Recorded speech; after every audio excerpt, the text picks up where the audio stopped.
Liverpool are off the back of a disappointing result against Southampton at the weekend and the possibility of playing Aston Villa this weekend. Joining me on the line is Liverpool journalist for The Athletic, James Pearce, possibly the most famous person that I've interviewed, I think, now. James, the Southampton game, it was a game of two halves, really, wasn't it? I didn't feel there was any lack of effort, but how did you see the game?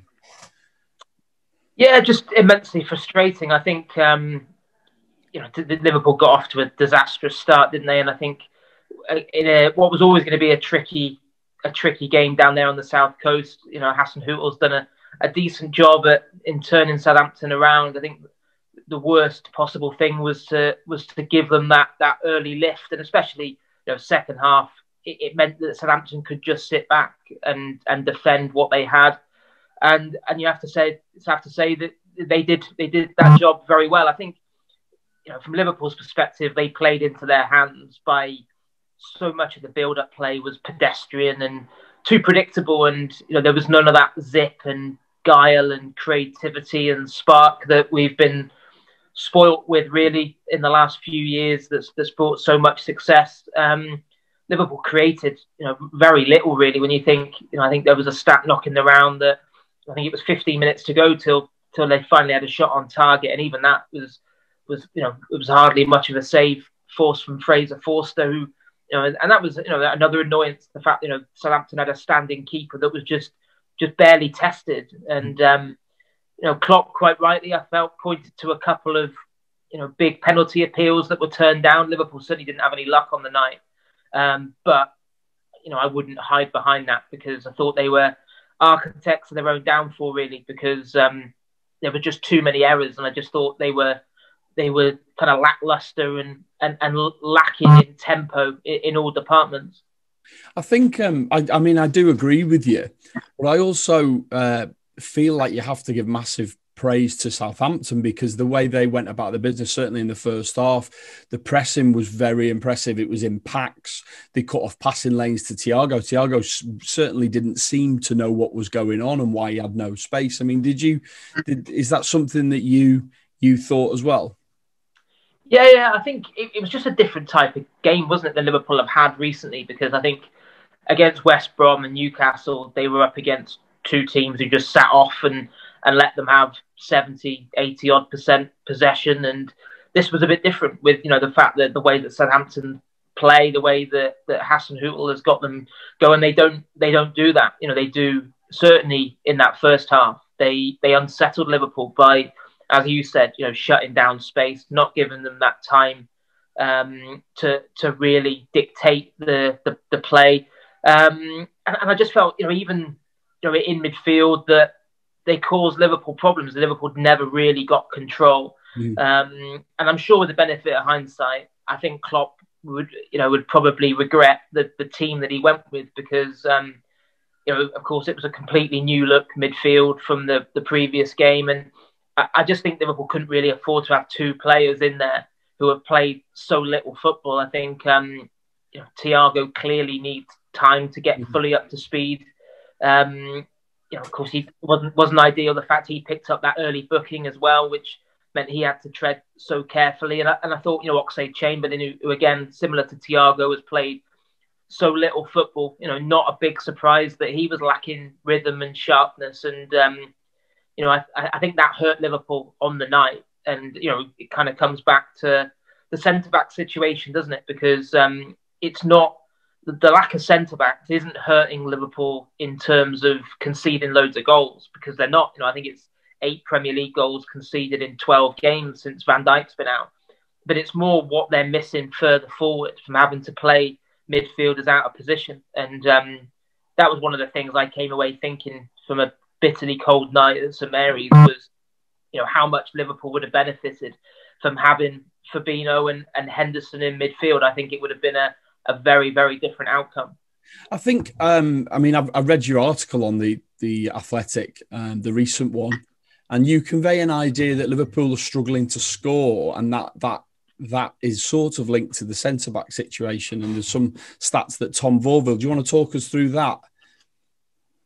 Yeah, I think I think there is a definite link there, because I think it's probably too easy for people to say, well, hang on a minute, why are Liverpool fans or the manager moaning about a lack of centre backs when it's scoring goals, which is the issue at the moment. But I think all these things have a knock-on effect, don't they? And that Tom Warville in that piece that was published on The Athletic today, with the data that he studied, I think it kind of perfectly illustrates the way that Liverpool can't play in the same way when they don't have Fabinho in that holding midfield role. I don't think there's a better number 6 in the Premier League than Fabinho. So when he's not there, they miss him. And similarly, the other night, you're watching it thinking, if only we had Jordan Henderson's dynamism and energy in the middle of the park really getting Liverpool going. He was, because he was playing deeper.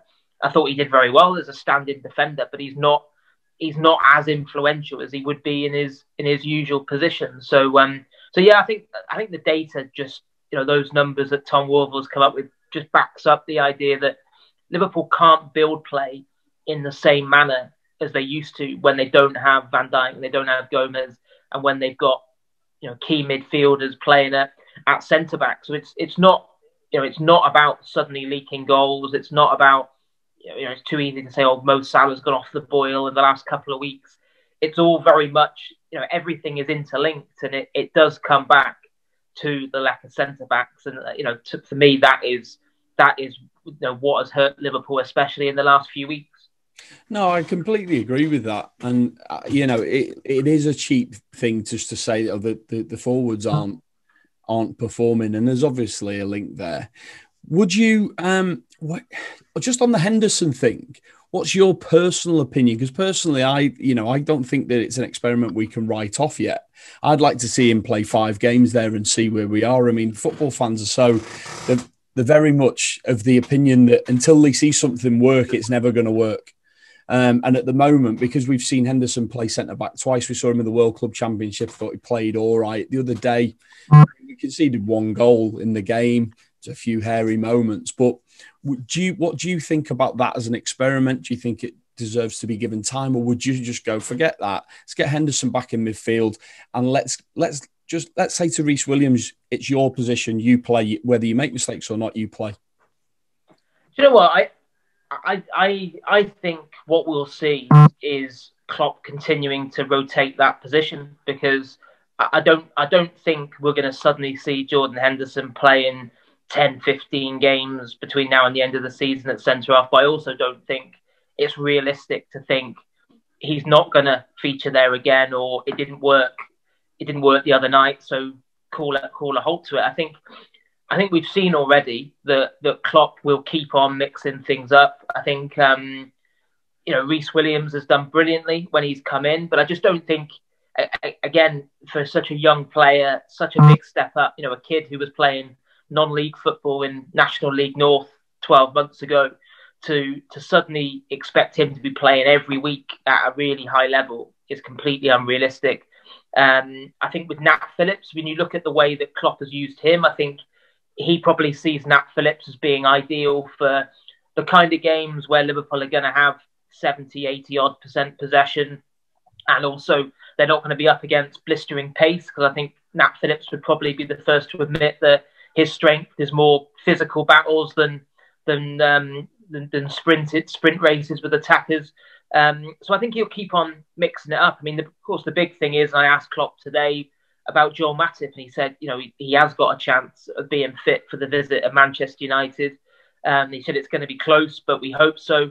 And that's huge, because if you've got a Fabinho-Matip combination, then suddenly things look that much rosier, don't they? Because without doubt, then you have Henderson in midfield. Within a week or two, I'd expect Thiago to be back up to full speed, and expecting him to have a really influential role in the second half of the season. So I think the big thing for Liverpool, and which is if they don't buy in January, which is again, my understanding is at the moment it's looking unlikely that they will buy a centre half due to affordability and availability.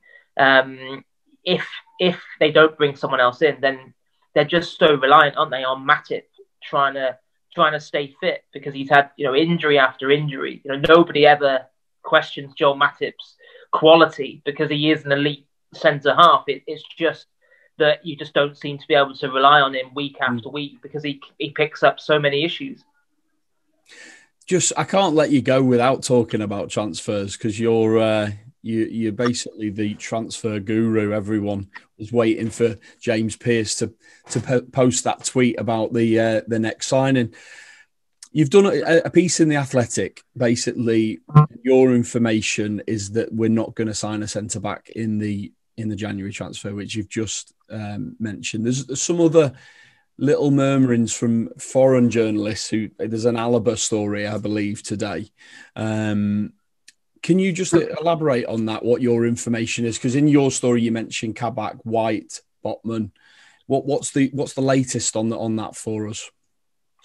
Yeah, well, my understanding, which is articulated obviously in that article on The Athletic today, is that Liverpool have kind of assessed the merits of dozens of centre-halves from across Europe in recent months. I think this situation hasn't suddenly been thrust upon Liverpool. Van Dijk was injured in mid-October, Gomez in early November. So they've had time to prepare. And I know, I get a lot of people on social media saying, it's a smokescreen. Liverpool are keeping their cards close to their chest. They're working on something massive.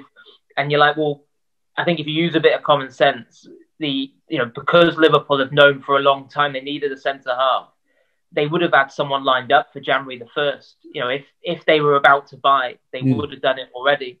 The reason they haven't is because, two main reasons. One, the players that they want aren't available. And, I know people will say, well, Liverpool signed Suarez in January, they signed Van Dijk in January, but Van Dijk was a different situation because Liverpool had essentially had to sit tight for 6 months because of what had happened with Southampton the previous summer. But it is problematic to get the best players. Take Upamecano at Leipzig as a perfect example. He's got a release clause next summer, which I would be amazed if Liverpool weren't having conversations with him. But trying to get him in January is absolutely impossible. Liverpool are playing Leipzig in the Champions League next month. They're just not going to be contemplating selling one of their best players at this stage. And then the other element, which people don't want to hear, is the finance, because people will say, well, hang on a minute, Liverpool won the Premier League, they won the Champions League the year before, they must have the money. But my information is they don't. We're in the middle of a global pandemic that's cost the club in excess of £100 million, and finance is tight. And so by the summer, not only will the availability be better in terms of getting players, but also they should have a much greater clarity on what the financial situation is and when they'll be getting match day revenue coming back, with hopefully fans streaming back into Anfield. So I think you can never say never. I think, from my understanding, is probably two things would have to happen for Liverpool's two possible things to happen for Liverpool to change their stance. One would be another injury. Heaven forbid something happened to Fabinho. Then I think how could Liverpool possibly not go and get someone if something happened to Fabinho? And secondly, if one of the players they want suddenly becomes available, if a club in these cash-strapped times needs the money, then is it a deal that they could bring forward from the summer to January? But at the moment, there's no sign of that. And and I suppose the other argument is why doesn't Klopp go down the route of a stopgap signing? But he said he doesn't want to do that. He said, I don't want someone for 3 or 4 months. I want someone for 3 or 4 years. And if he's not, that's the other thing. Because I see a lot of fans say, well, just go and get someone on loan. And it's like, well, if you're going to get someone on loan, that probably means they're probably fourth or fifth choice centre back at another club. So, and like where, I don't even know who would fit the bill. And it's like, would they really be better than what Liverpool have got? And how long would they need to settle in? Would they realistically be able to just come in and hit the ground running? And I just think Klopp would rather give opportunities to someone like Reece Williams than bring in someone who's actually not up to it and who would only be here for a few months. So yeah, I think it's a gamble. There's no doubt about that. It's it's a gamble with so much at stake. But at the moment, that seems to be the club stance.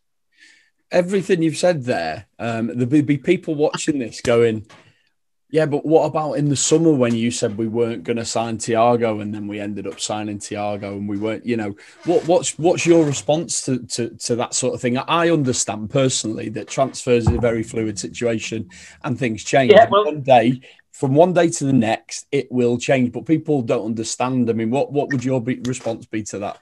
Yeah. And obviously I've seen that a lot on social media recently. Yeah, I mean, for a start, I'd love for someone to point out to me where I said Liverpool definitely wouldn't sign Thiago, because I remember very early on when I checked out those rumours, I was told unlikely but not impossible. I'm pretty sure that was what I tweeted, and that was in June, I think it was, and then Liverpool ended up signing him in, what was it, mid September. So no, all the way along, it's it was, people will say, oh, but you said this, but you said that, but you can only report what your understanding is at a particular time, and things do change. And I had people telling me in June or July that Thiago was a done deal. Well, it clearly wasn't, was it? Because although Liverpool ended up signing him, we signed him in mid-September. So those people who, it just makes me laugh sometimes that you see people say, oh, congratulations to such and such. He said back in June that Liverpool were getting this. Like, well, what did Liverpool do? Get the deal done in June and then just forget to announce it for another 3 months or whatever it was. So yeah, there's and I think also some people have got small memories with all the other ones that you said weren't going to happen and didn't happen. People like Nicolas Pepe, and how many times that summer did the abuse that you get for saying Liverpool aren't in for Nicolas Pepe, and people cling to some other source saying Liverpool are on the brink of signing him. And there's been so many like that over the years. So no, it's I get used to it. It's absolutely fine. But I think with Thiago, it was just an evolving situation where the reality is it dragged on so long because I think Liverpool didn't have again, it comes back to money. One of the key reasons why they ended up being able to get Thiago was, I think, the down payment to Bayern Munich was only £5 million, and and for a long time, it looked like they would only get Thiago if Wijnaldum left. They were braced for an offer from Barcelona. That offer never came. So then they had to make a judgment call. Do we, because Wijnaldum is now staying, do we still go and get Thiago, where it probably looked beforehand that he would be a replacement for Wijnaldum? And I think, quite rightly, they came to the conclusion that actually Thiago is such an elite level player that if you can get Bayern down to an acceptable level fee-wise and in terms of price structure, then go ahead and do it. So I was as delighted as anyone on the, I think it was a very early morning in September when I had confirmation that they had made their move and that a deal was very close to being done. And of course, that story was revealed on The Athletic. Do you have a problem with the bad news Pearce thing? No. I mean, it's I've got used to it now. It just makes me laugh that obviously you get Sven Botman last weekend would be exactly, that was the thing that I thought about. It was the recent one. I mean, that would be probably the perfect example of, you get I wasn't even working last weekend, but when I checked my Twitter mentions, I probably had thousands of people demanding to know whether there was any truth in Liverpool in negotiations to sign Botman. So I thought, I'll have to make some calls and make some inquiries and speak to a few people, and the answers coming back were all the same, that zero interest. Yeah, Liverpool just think it's someone trying to create interest and drive up the price in a player. But then, of course, all those people that were demanding they wanted you to, or me to say whether it was true or not. When you tell them it wasn't true, because they don't hear what they want to hear. Then you're a fraud. You're making it up. You're not reliable. Blah blah blah. So that just seems to be part of the job. So roll on the end of January. Yeah, of course. I can't say I particularly enjoy the transfer windows. No, I mean, just let me ask you quickly about the Jota one. Did that come completely out of the blue for you as well as all of us? Yeah. And I think the Jota one. Yeah, but and again, I think certainly, the understanding was that Liverpool's top top attacking target was Sarr from Watford. That I think has been well documented, certainly on the Athletic and a number of other media organisations as well. And that was, that wasn't like a work of fantasy. That was true. Liverpool will tell you that they were in negotiations with Watford, and but they just felt that the demands for him were just far too high. I think you were looking at kind of over 40 million basic, reaching 50 million with add-ons, and so I think they reached a point where they quickly changed their focus from Sarr to Jota, and so yeah, that one 100% came out the blue. But it wasn't like Sarr was like a red herring and they were working. I was going to say, people will say that was a smokescreen and Liverpool were doing business their way and all that. But, in reality, it doesn't work like that. That was the target. They decided to not go for it and then they went for another target. Yeah. I mean, that's the way that Liverpool tend to do things. I think when they drill it down, they have usually a three-man shortlist for a position they're looking to strengthen. And then quite often they're actually negotiating with, 2 or 3 people on that list at the same time to see, because you never really know to make a final judgment call until you've got all the numbers in front of you in terms of exactly how much will this deal cost, what is the structure, what are the wages, and it was a similar situation with the left back situation. Again, it wasn't a smokescreen that cost the Tsimikas. It wasn't like they were working on that all the way along and they didn't want anyone to know about it. It was just that they just felt that Norwich's demands were too great. So and they'd already they already had some negotiations. They knew exactly what Tsimikas wanted and decided to switch to him. And it was a similar story with Jota as well. Before I let you go, can we? You probably get sick of transfers, but I can't let you go without asking you about the summer transfers. Now, Fabrizio Romano has tweeted that Liverpool are working on something big in the summer. Have you? I mean, it's quite vague that, but then of course everyone is looking at Mbappe and Sancho as the two things that Liverpool fans would most like to do. What do you think? What's your understanding of what Liverpool are looking at for the summer?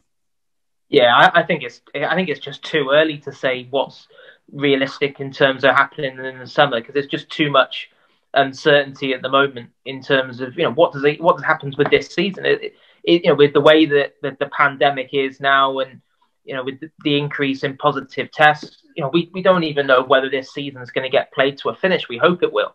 But if it doesn't, of course, that's going to have knock-on effects with TV rebates and how much longer the club's going to have to do without matchday revenue. So, yeah, I think it's a nice thing to say that Liverpool are plotting something big for the summer, and of course they will be looking to make at least one decent addition, because they'll have to go and sign a frontline centre-back. That is absolutely crystal clear. But in terms of having clarity on what they could or couldn't do, it's just too much up in the air at the moment. And I think for the talk of Mbappe and Sancho, I think a player like that only becomes realistic if one of the front three was to move on, because I think you just have to look at the mathematics of trying to make a deal like that work. That you're not going to bring in someone like that, especially when you've got Jota as well. You're not going to have Salah, Mane, Firmino, Jota, and Mbappe or Sancho.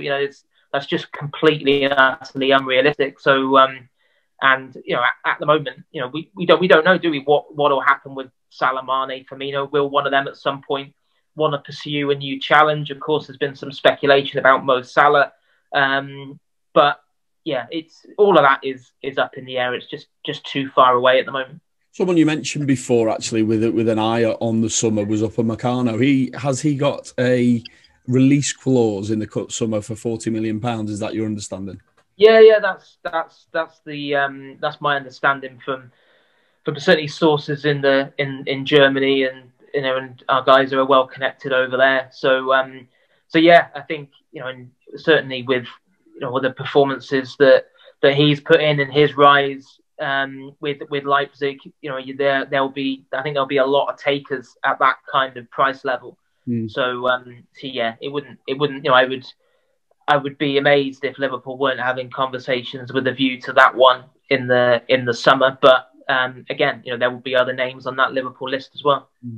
Well, James, listen, thank you very much for your time. I know you're a busy man, so I'll let you get back to what you do best, and we'll speak to you soon. Thanks very much, mate.